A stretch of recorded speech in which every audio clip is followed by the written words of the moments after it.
உங்கள் வாயிலிருந்து மிகவும் கோபமான கடுஞ்சொல், சாபமான வார்த்தை, இழிவான வார்த்தை இதெல்லாம் வரவே கூடாது பிரியமானவர்களே.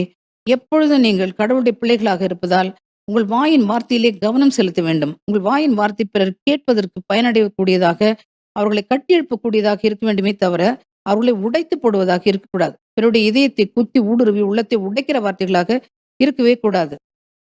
அதேபோல் சண்டை நேரத்திலே கோபம், கண்ணு தெரியாம அளவுக்கு கோபம், கடுஞ்சினம், என்ன செய்கிறோம் என்று தெரியாமல் போய் யாரையும் அடித்து ரத்தம் சிந்த விடாதீர்கள், கொலை செய்து விடாதீர்கள். அது உங்களுக்கு காலாகாலத்திற்கும் சாபமாக மாறும். மோசேயை பார்த்தீர்களா? ஒரே ஒரு செயல்.